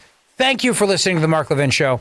Thank you for listening to me. If you listen in Philadelphia or on the Odyssey app around the country, I appreciate it. We don't get government money. We don't make you pay for it. It's a wonderful thing, and God bless you for doing it. In fact, let me bring on a caller here from Los Angeles, California, listening on the great KRLA. Melrose, how are you tonight? Oh, wow, Rich Zeoli, how are you? I'm a big fan. I'm a member of the Zeoli Army. I'm called Melrose Larry Green. I live out here in L.A., big Trump supporter, and I just wanted to run an idea by you and see what you thought about it. I think Donald Trump should waste no time, announce his vice presidential pick, his Secretary of State pick. I think it should be Mark Levin, his head of Homeland Security, his head of Secretary of Defense, all of them, so that he can show that little sliver of independent voters what he would do for everything that Biden has messed up. And for press secretary, I nominate none other than Rich Zeoli. Interesting. I would love it. I would love that job. That would be a fun job. I could just yell at the press all day. That could be fun. I like it. All right, I'm in. Well, I'm in, Melrose. I'm in. No, I know. One more thing. I know you have a lot of callers, but you have two big fans back in the East Coast that told me about you, Chris Eppolito and Sean Lucas. And I just wanted to give them a shout-out because they told me these great things about you. And I love Levin. I love you. And thank you for taking my call. Melrose, thanks, buddy. I appreciate that. You made my night. I'll send you the $20 in the mail tomorrow. Thank you. And you're the first person on the Mark Levin show in all these years I've been filling in for the Great One to actually bring up the Zeoli Army, my hometown team, which is now spread across the country. It's a beautiful, beautiful thing. It's a wonderful thing. It makes me so happy.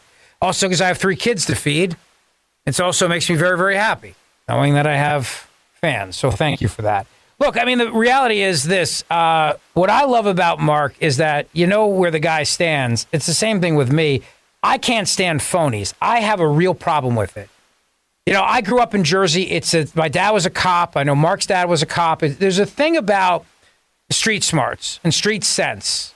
And, you know, I could smell a phony a mile away, and I just can't take it. And there's a lot of phonies in this business. I know Mark's been complaining about that for years, and people that steal other people's ideas and just people that say stuff because they think it's what you want to hear and they don't mean it. I have no patience for that. I have no time for that. I would do something else. I mean, to Melrose's point, I'd go work on Trump's campaign. If I ever had to say something I didn't believe in or wasn't allowed to say something I believed in, I would just quit. But there are a lot of phonies out there. You know it. I know it too. So you got to support the ones who tell it like it is. And Trump is a guy who tells it like it is. And he told it like it is in Harlem when he visited that bodega worker. Great PR move. I'll tell you all about it. Straight ahead. If you want to talk to Mark, we have 2 numbers for you to call. For regular Americans, call 877-381-3811. For liberals, call 877-381-3811. Now, as we come to almost the end of the Mark Levin show, I want to thank you for listening. I appreciate it very, very much. Just a couple things. You know, PR optics matters a lot. Trump, smart, man. He goes up to Harlem and he visits the bodega where the clerk there, Jose Alba, was charged with murder. You remember this case, right? You remember this case.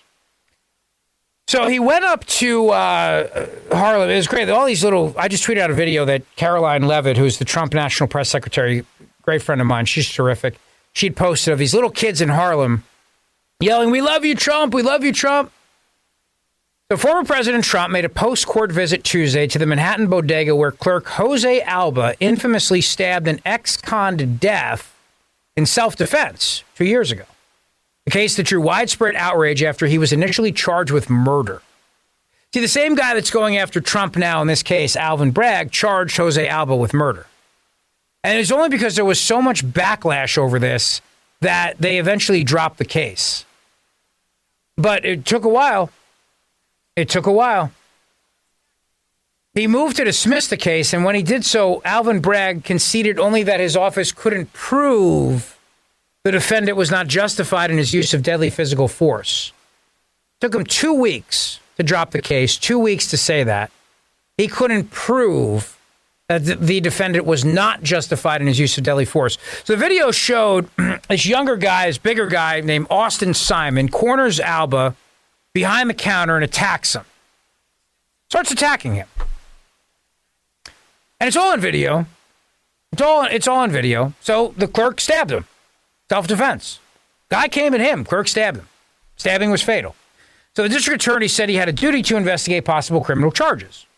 But that was no excuse for prosecutors initially requesting, remember this, $500,000 bail for a guy who's a clerk at a bodega. You think a guy like that can afford $500,000? Even when the court instead set the bond at $250,000, that guaranteed that Alba would be stuck in Rikers Island, a notorious prison in New York City, one of the worst of the worst. So all these people got involved outside of this and started to raise money for his defense.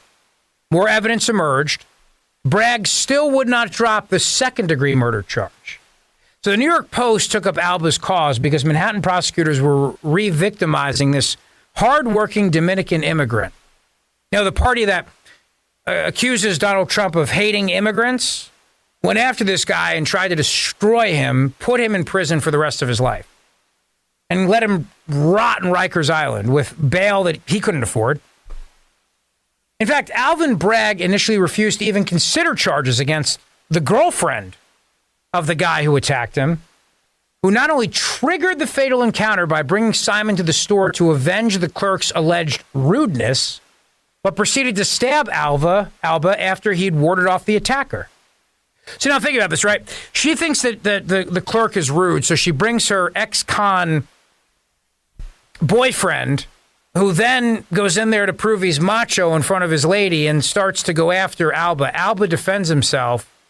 And then what does she do? She stabs Alba after he'd warded off the attacker. As the New York Post pointed out, that shows that the district attorney believes it's the victims and the cops who have a duty to de-escalate tense situations, not the lawbreakers. So Donald Trump went up there, and he visited with him. Had a huge crowd up in Harlem. Huge crowd. Now, look, I'm not going to sit here and pretend that New York's in play, because I want to see all the resources dedicated to Pennsylvania, Michigan, Wisconsin, Arizona, North Carolina, the states that Trump can win and has to win, and he's leading. He's winning in those states. But that doesn't mean he's not going to get a really big share of, say, the black vote, Hispanic vote, certainly going to get the blue-collar vote.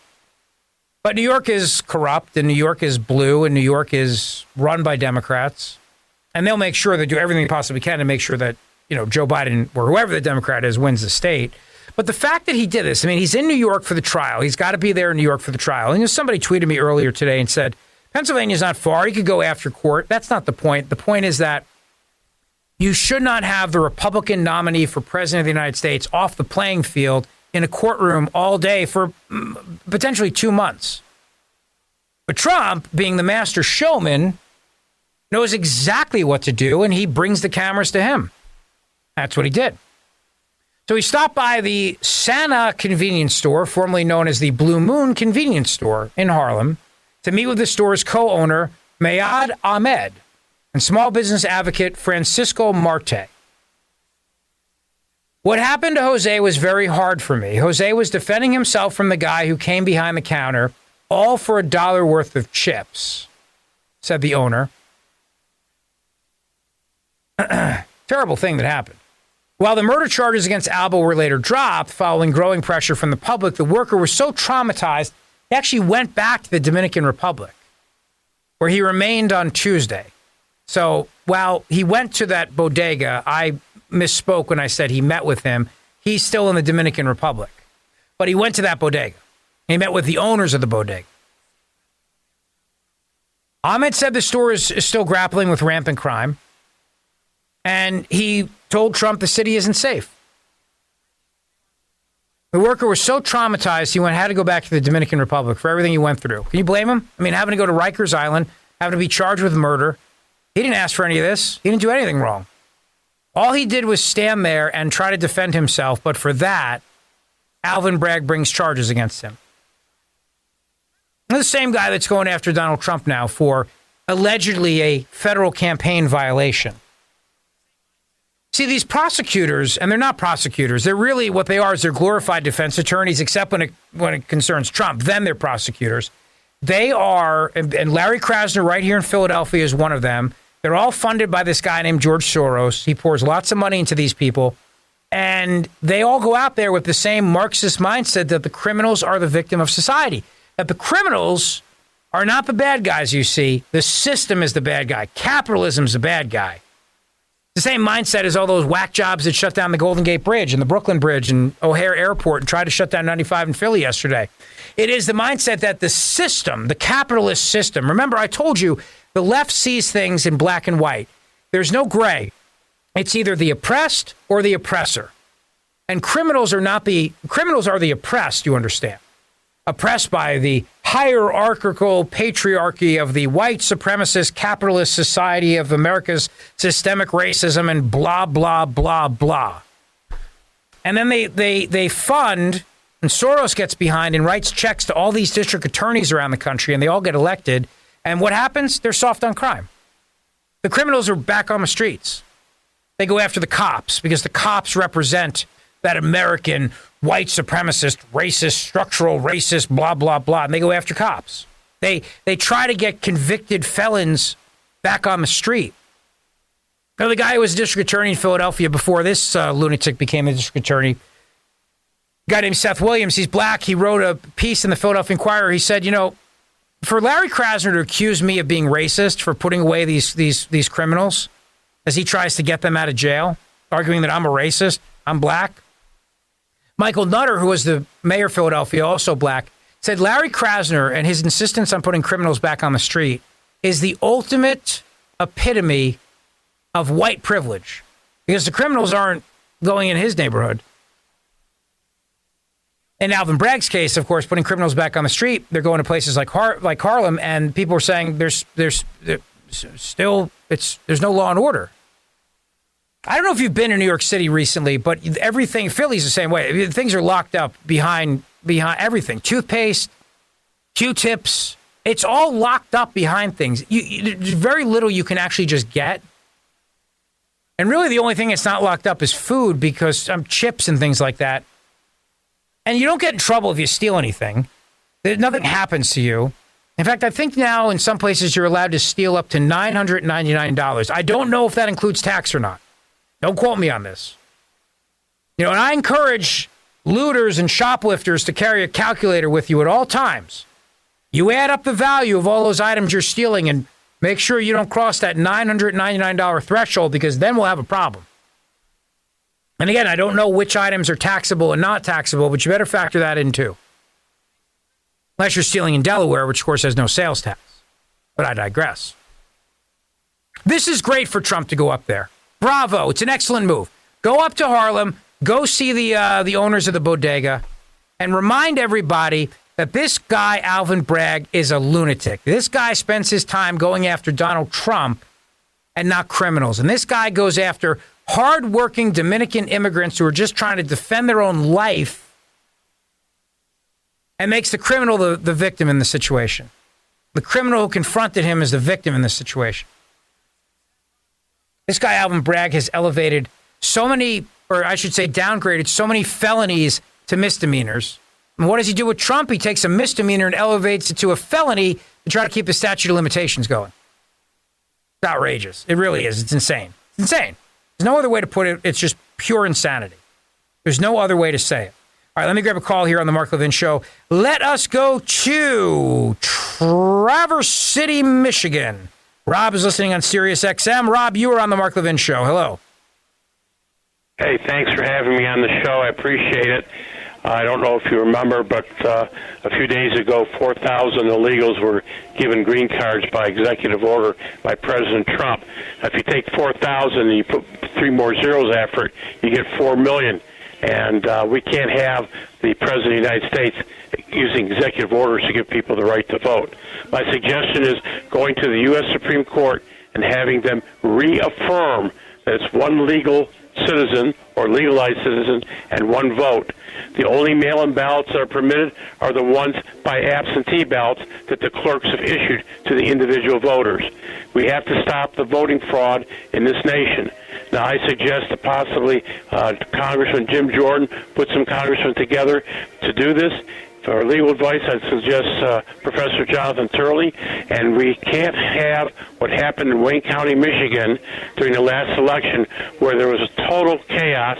The Republicans weren't allowed to observe what was going on behind the walls, and we can't have that happen on a nationwide basis. So we need the Supreme Court of the United States to reaffirm what a legalized vote is. Now, why is it the Supreme Court? Because the jurisdiction of the Supreme Court is national, and the election of president and vice president are national. So no lower court really needs to have it. It has to go as a time of the essence. Time is of the essence motion to the U.S. Supreme Court. Thank you, Rob. Appreciate the call. And obviously he meant President Biden gave the green cards, not Trump. Bruce is in Atlanta, Georgia, listening on Sirius XM. Hello, Bruce. Hello, Rich, and thank you for standing in for Mark while he's out. And look, I want to share with you what I think is the most dangerous and destructive kind of a lie, and it can be used in any situation to fit the purpose. But it is going to be contain an element of truth that really does sound right, because it is true. However, if you do not know what the whole truth is, there can be a little bit of a twist, something added or something taken out that can really derail the truth, and it becomes an incredibly effective lie that leads you down the wrong path. And there's lots of examples I can give you. Just one real quick case in point. my wife, when she went to work with a five and dime store as a teenager, her boss did not show her what counterfeit money looked like. What he did was show her real money. He didn't say, look for these things to see if it's counterfeit. He just gave her the real money and said, study this so you'll know this is what it's supposed to look like. Mm-hmm. So just a case in point. But we need to be aware when we start listening to what somebody's saying that sounds so true and so right, that we need to study it and find out for sure what the whole truth is, because we can be so easily deceived. People do that with Scripture constantly. It's good. It's a good point, Bruce. Thank you for the call. Diane is in Rochester listening on WHAM. Diane, you're on the Mark Levin Show. She's gone. Okay, no problem. All right, that's a good time for a break anyway. More to come. Listen, hey, John Kirby was asked a question. Are you guys helping Iran out? Damn right they are. Barack Obama's pulling the strings. He always has been. Joe Biden's a puppet who can't walk upstairs. The guy can't walk upstairs. I don't know if you've noticed or not, but Joe Biden can't walk upstairs. In a gravity-defying feat, he falls up. I know people fall down, but he falls up. That's why they have to use the short stairs on Air Force One. Have you noticed that? The short stairs come out for Joe Biden. And he still manages to trip up the stairs. It's amazing. All that straight ahead. Don't go away. Mark Levin.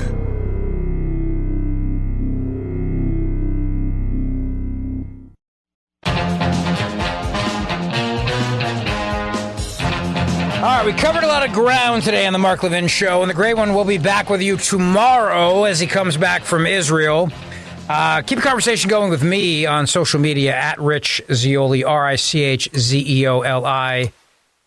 And, you know, tomorrow is going to be an interesting day. It's going to be a very interesting day because we're all watching as the jury pool is picked here in New York City. I believe I saw they have 7 jurors. They have ways to go here. But it's New York City, and Donald Trump's got to sit there in court for this fiasco instead of being on the campaign trail. And yet, it will work to his advantage because that's the way Trump is. He will use it to his advantage. Susan is in New York. She's listening on the great WABC. Hello, Susan. Okay, how do we join this Zeoli Army, number one? And that was great that you spoke about Trump going up to that bodega where I'll be, not only did he get put in Rikers, he was stabbed there and not treated. So this is just like adding of just injury to insult. So how do we join your army there, Rich? Well, listen, all you got to do is listen to my show in Philadelphia. I'm on 3 p.m. on Talk Radio 1210 WPHT. So you're in. You are in, and I'm honored that you want to join. So thank you. It's a big honor. I will. Thank you for filling in. You're wonderful. Thank you, Susan. Have a great night. Appreciate it very much. The best part about filling in for Mark, though, of course, is we're all like-minded and we're all friends. It's great. And I have to get better at just yelling at callers. But tonight, the callers have been great. So I won't be able to hang up on anybody and call them a big dope. But know in my heart, though, that when Mark does that, I absolutely love it. Thank you, Mr. Producer, for bringing me in from the bullpen. I appreciate it. Like I said, Mark will be back with you tomorrow. I'm just going to point out something to you before I go, and that's this. Keep in mind that what New York is doing here is they're taking the Republican nominee for President of the United States of America and trying to take him off the playing field. The guy who is the chief opponent to the President of the United States, they're trying to take him out of the game for up to 2 months in court. Is that the America you know, that I know? Absolutely not. Have a great rest of your night. God bless. Thank you for listening. Let's make sure that we get together and united because we got to win this one in 2024. Can't take a chance. Have a great night. Thank you.